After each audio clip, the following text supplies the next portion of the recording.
কি করেছেন কাঁথির জন্য? 40 বছর কাঁথি পৌরসভার মানুষ কাঁথি আপনাদেরকে উপহার দিয়েছিল। কি উপকার করেছেন আপনি? 40 বছর কাঁথি পৌরসভার মানুষ কাঁথি পৌরসভা অধিকারীদের বসিয়ে রেখেছিল। দারুয়া হাসপাতাল আপনারা প্রত্যেকেই জানেন, মহকুমা স্বাস্থ্যকেন্দ্র। এই দারুয়া হাসপাতালে যাওয়ার রাস্তাটা প্রতি বছর বন্যায় ডুবে যেত। 40 বছর কাঁথির মানুষকে ধাপ্পা দিয়েছে, যমুনা জলা সংস্কার করতে পারেনি। এই প্রথম টেন্ডার প্রসেসিং করছে পূর্ব মেদিনীপুর জেলা পরিষদ। 2 কোটি টাকা আর্থিক ব্যয়ে যমুনা জলা সংস্কার করে কাঁথি দারুয়া হাসপাতালকে রক্ষা করে কাঁথি মহকুমা সহ উড়িষ্যার 80% মানুষ যারা চিকিৎসা হতে আসেন সকলকে উপযুক্ত পরিষেবা দেবে। কি করেছেন কাঁথির জন্য? 40 বছর কাঁথি পৌরসভার মানুষ কাঁথি আপনাদেরকে উপহার দিয়েছিল। এবারে ধুয়ে মুছে পরিষ্কার করে দিয়েছে। 2020 সালে 2022 সালে ধুয়ে মুছে পরিষ্কার করে দিয়েছে। ভারতীয় জনতা পার্টি মাত্র 3টি আসন পেয়েছে, মাত্র 3টি আসন। আপনি নিজে ডাকাতের সর্দার আর সবসময় মমতা বন্দ্যোপাধ্যায়কে ডাকাত রানী বলে আখ্যা দেন। এই মানুষ আপনার বিচার করবে। মমতা বন্দ্যোপাধ্যায়কে 1993 সালে যারা দেখেছিলেন, 1986 সাল 82 সালে যারা দেখেছিলেন মমতা বন্দ্যোপাধ্যায় কোথায় থাকতেন, কি অবস্থায় নন্দীগ্রামে আসতেন, নন্দীগ্রামের মানুষ দেখেছিলেন।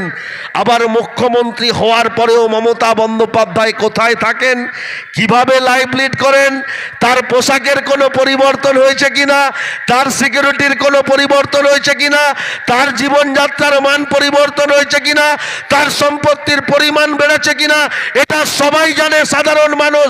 আর আপনি ক্ষমতা থাকলে 2011 সালের আগে আপনার কি ছিল আর বর্তমান আপনার কি আছে শ্বেতপত্র প্রকাশ করুন মানুষের সামনে। ক্ষমতা থাকলে শ্বেতপত্র প্রকাশ করুন। এই 10 বছরে মমতা বন্দ্যোপাধ্যায়কে শুষে আপনি কত হাজার কোটি টাকা লুট করেছেন মেদিনীপুর জেলা থেকে, বাংলা থেকে। কত বেকার প্রতারিত হয়েছে, কত মানুষকে চাকরি দিয়ে কত কোটি টাকা লুট করেছেন। ক্ষমতা থাকলে প্রকাশ করুক।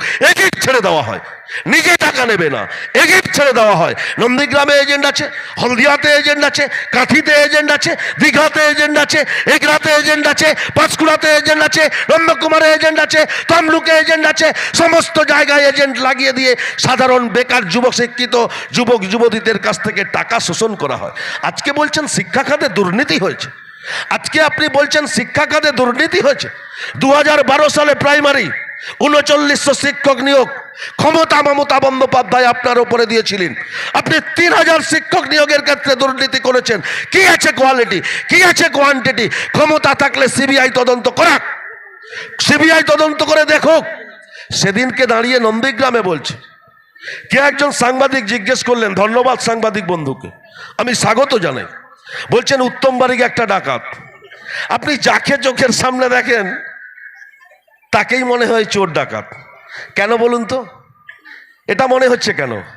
আপনি নিজে বড় চোর, আপনি নিজে বড় ডাকাত, সেই কারণে কি চোখের সামনে যাকে দেখছেন তাকেই চোর ডাকাত মনে হচ্ছে? আমাকে আয়কর দপ্তর একটি চিঠি দিয়েছে, আমাকে আয়কর দপ্তর একটি চিঠি দিয়েছে, চিঠির কপি আমার কাছে আছে। 2014-15 সালে ব্যাংক অ্যাকাউন্টে 13 লক্ষ টাকা আমার ফিড বিজনেসে, আমি বাগদার খাওয়ারের ব্যবসা করি, ফিড বিজনেসে 13 লক্ষ টাকার ট্রানজ্যাকশনের ডিস্টার্ব ছিল। গত আর্থিক বছরে চিঠি করেছিল, আমি সেটা ক্লিয়ার করেছি। আবার বর্তমান বছরে চিঠি এসছে, আর উনি এই জায়গায় দাঁড়িয়ে ক্যামেরার সামনে বলছেন আপনাদের বিধায়ক যে 1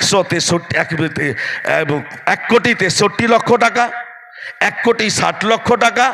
অনেক আয়কর দপ্তর চিঠি দিয়েছে, এটা ইডিকে ট্রান্সফার করা হোক, ইডি তদন্ত করুক। আমিও বলছি, চ্যালেঞ্জ অ্যাকসেপ্ট করলাম, ক্ষমতা থাকলে এই কেস ইডিকে ট্রান্সফার করিয়ে আপনার যদি ক্ষমতা থাকে একটা দুর্নীতি বের করান, একটা, যে উত্তম বারিক সারা মেদিনীপুর জেলাতে কোন দুর্নীতির সঙ্গে যুক্ত আছে। কাউকে চাকরির নামে টাকা নিয়েছে, কন্ট্রাক্টরকে কাজ পাইয়ে দেওয়ার নামে টাকা নিয়েছে, লোন করিয়ে দেবে বা টাকা নিয়েছে, বড় টেন্ডার পাইয়ে দেবে টাকা নিয়েছে। একটা দুর্নীতি ক্ষমতা থাকলে প্রকাশ করুক, একটা দুর্নীতি। আমি ওনার চ্যালেঞ্জ অ্যাকসেপ্ট করলাম নন্দীগ্রামে দাঁড়িয়ে।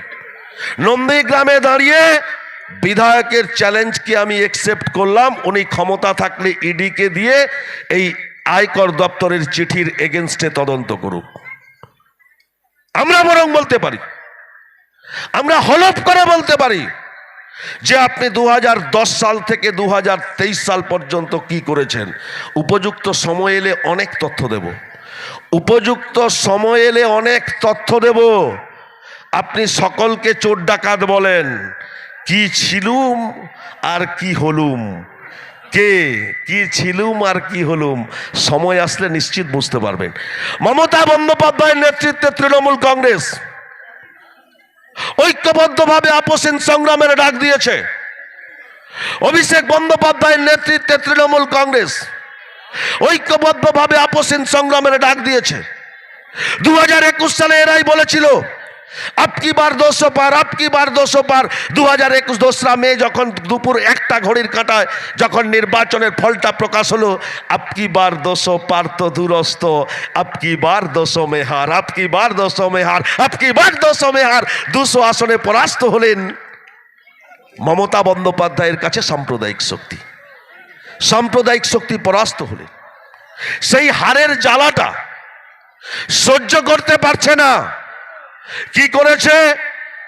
এই মানুষের 100 দিনের কাজের টাকা আটকে দিয়েছে, এই মানুষের আবাস প্রকল্পের কাজের টাকা আটকে দিয়েছে, বাংলা গ্রামীণ সড়ক যোজনার টাকা আটকে দিয়েছে, স্বাস্থ্য দপ্তরের টাকা আটকে দিয়েছে, বিভিন্ন দপ্তরের অর্থ আটকে দিয়েছে ভারতবর্ষের কেন্দ্র সরকার অসাংবিধানিকভাবে। আমাদের আপোষহীন সংগ্রাম চলছে। এই ভারতীয় জনতা পার্টির নেতা কর্মী যারা ছোট্ট ছোট্ট চৌকিদার, ছোট্ট ছোট্ট রামভক্ত হনুমানরা গ্রামে গ্রামে ঘুরছেন, উপযুক্ত সময় এলে আপনাদেরকেই জবাব দিতে হবে। কেন বাংলার গরিব মানুষের হক টাকা আপনারা আটকে রেখেছেন, ন্যায্য টাকা আপনারা আটকে রেখেছেন? কেন আপনারা বাংলার গরিব মানুষের 100 দিনের কাজের টাকা, আবাস প্রকল্পের টাকা এখনো পর্যন্ত দেননি? মমতা বন্দ্যোপাধ্যায় কদিন আগে প্রধানমন্ত্রীর সঙ্গে সাক্ষাৎ করেছিলেন, দেখেছেন?